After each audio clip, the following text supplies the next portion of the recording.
Is that you? No, no, no. Central. Oh, sorry. So our living and learning community is located in Bardo Hall, which is the newest residence hall on campus. And we're going to hold on to that until they build a new one. So we'll relish that we're still the newest. When you step onto the second floor of Bardo, you immediately know you are where Honors lives. You walk in, it's branded, it's Sapere Aude. Our motto is right there on the wall, dare to be wise. And as you enter our community, it's all over the walls. Our motto, if you pick up our folder, that's the design that our students live with in their lounges. They have a large lounge on the second floor as well as a small study lounge that they take advantage of because many of our students are taking the same courses together, so they'll set up impromptu study groups. Sometimes they even sit on the floor in the hallway and study. In our res hall, we also have 5 residential peer mentors. So those are sophomore students and above who have had a very successful first year, and then they are living with our students to help them transition both into university life and life as an honors student at CWU. One of the benefits for those students is they're developing some professional development skills, but they're also receiving money. We give them a scholarship, a $1,000 scholarship. They have a $1,000 waiver from our Dean of Student Success, in addition to the $1,000 waiver that they receive just for being honors students. Katya is serving as one of our peer mentors this year. She has about 12 students that she'll be working with. She programs for her 12 students, and then she will also have one-on-one meetings with them. And it's just a very informal peer mentoring program to assist our students from things such as homesickness. We started last week. I have a number of students who are feeling a bit homesick right now, to even helping them figure out how do you do the laundry. I have a cold. Where do I buy medicine? Those sorts of things. So those things that our students really do need assistance in transitioning to. So that's our living and learning community. We also have a small office suite. When the students come in, it's really small. We can fit about 10, maybe 12 students in our space. We're going to be moving next year to a bigger space. But right now it's branded the same when you walk in as everything in our res hall to really make it feel at home. So when the students are in our suite in our language and literature building, or they're over in the res hall in Bardo Hall, they know that they are part of our honors community. So, our last question. Alyssa, you want to take this first? Describe a typical honors student. All right, thank you, yeah. So I'd say a typical honors student is honestly a student that's really good at time management. I think that's like a big point. And by time management, I don't mean they're able to study for 5 classes within one night and write 10 essays in 1 week. No, I mean these students are able to get their coursework done as well as be a part of multiple clubs, do research, maybe have a job on campus, pursue a minor. A lot of our honors students will actually pursue a minor or even a double major. So it's really this being able to do more than just your major requirements and get out. A lot of our honors students go for a bit more, whether it be being a part of your club, being a leader within that club. I know one of my friends, he's in a club that they build a canoe, but it's out of concrete. So they actually make it float, so it's impressive. But yeah, it's just stuff like that. They're able to do that time management in order to, get out of those books.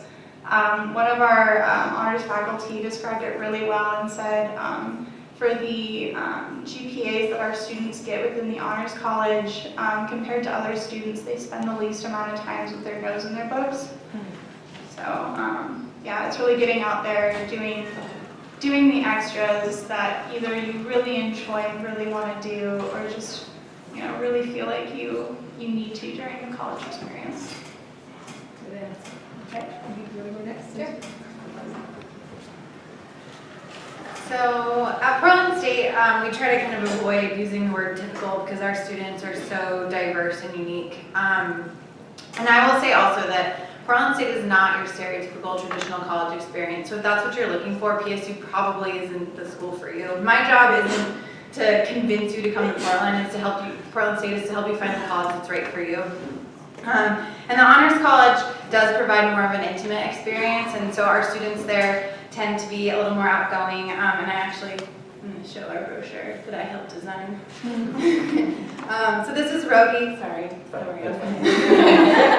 This is Rogi, she's a Honors College student. She's pre-med, and she's majoring in biochemistry. She's doing an internship at OHSU, and she's also a student ambassador. And so she's a really good example of what some of our students are doing. They're doing tons of things, which you guys can tell. Student ambassadors at Portland State, they're our tour guides, but they're also kind of the heart and soul of our university. They're the front-facing people. They're the people who, when you come to campus, who you're going to meet. And they're also kind of the shining stars of our campus, and many of them are honor students. The other thing that's really unique about our students is that because we're the most diverse university in Oregon, we're also we're diverse in age, in race, and all kinds of other backgrounds. So the Honors College in particular, about 30% of the students are first-generation college students. 48% identify with an ethnic or racial minority. And I think that really shows kind of the breadth of what going to school in an urban environment is really like. And these students, on top of that, some of them are living at home, some of them are managing really unique experiences that that being in the Honors College can sometimes make more difficult, but they're still doing it. So we're really proud of that and proud of these students, and Rogi is one of them, and we would love for any of you to join that community. Okay, so, Okay, so like Portland State, University of Washington tries to avoid the term typical student. We like to say that there's no typical honor student because we also value that diversity too. So we have in-state, out-of-state, international students all part of the honors program, along with students who have been in some sort of honors program since second grade to students who have never even considered joining an honors program or the option hasn't been available to them. So if you're that sort of person where you haven't been taking all AP classes or throughout high school, that's totally fine. It's not a prerequisite to applying to the honors program here. What Lindsay said earlier is definitely true for the University of Washington. So honors students do tend to be very involved. They tend to be very interested in a lot of different things and definitely academically motivated. One myth that I would like to debunk, though, is that they are not always in their rooms just studying. The honors floors, actually, in our residence halls, tend to be the most social floors. And I think that could be because they get to know each other even more compared to the average student. So the incoming freshman class for honors at UW is 225 students. Incoming class for UW as a whole is around 7,000 students.